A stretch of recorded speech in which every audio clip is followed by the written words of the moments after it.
अगर आप 2025 में नया गेमिंग पीसी बना रहे हो या अपग्रेड कर रहे हो तो सावधान रहो।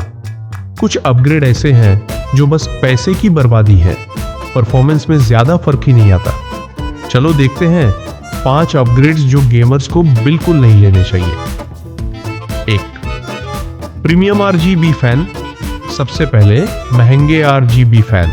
हाँ, देखने में तो पूरे डिस्को लगते हैं, पर कूलिंग में सस्ता फैन भी वही काम कर देता है। $100 वाले फैन पैक और $30 वाले फैन में बस 1 से 2 डिग्री का फर्क है। मतलब आप असल में सिर्फ लाइट्स के लिए पैसे फेंक रहे हो। 2, DDR5 RAM 6000 मेगाहर्ट्ज से ऊपर।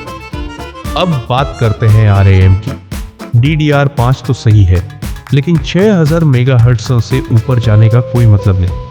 7200 मेगाहर्ट्ज वाली रैम महंगी तो है, पर गेमिंग में FPS का फर्क 1 से 2% ही आता है। बेहतर है कि स्पीड के पीछे भागने के बजाय 32 GB रैम ले लो, उससे असली फायदा मिलेगा। 3, ओवरप्राइज्ड गेमिंग मदरबोर्ड। तीसरा है गेमिंग मदरबोर्ड्स। $400 वाले Z सीरीज बोर्ड दिखने में शानदार लगते हैं, RGB भारी हिट से, लेकिन परफॉर्मेंस $200 वाले B सीरीज बोर्ड जितना ही।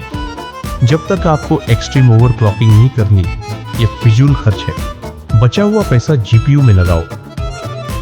4, Gen 5 SSD। Gen 5 SSD speed में रिकॉर्ड तोड़ देती है, 12000 MB प्रति सेकंड तक, लेकिन गेम लोडिंग टाइम बस कुछ सेकंड्स का फर्क। गेमिंग के लिए Gen 4 SSD बिल्कुल परफेक्ट है और काफी सस्ता भी, तो यहां पैसे बर्बाद करने का कोई मतलब नहीं। 5, महंगे लिक्विड कूलर्स स्टॉक CPU के लिए। आखिर में CPU कूलिंग RGB वाले $150 AIO लिक्विड कूलर्स बहुत मूल्य हैं, लेकिन स्टॉक CPU को इसकी जरूरत ही नहीं। एक अच्छा $50 वाला एयर कूलर उतना ही काम कर देगा। लिक्विड कूलिंग तभी लेना जब आप CPU को हद से ज्यादा ओवरक्लॉक कर रहे हो। तो ये रहे 5 ऐसे अपग्रेड्स जो 2025 में पैसे की बर्बादी है। गेमिंग परफॉर्मेंस बढ़ाना है तो फोकस करो GPU, CPU और RAM पर, वही असली गेम चेंजर है। आप कौन सा अपग्रेड लेने वाले थे और अब सोच बदल दी?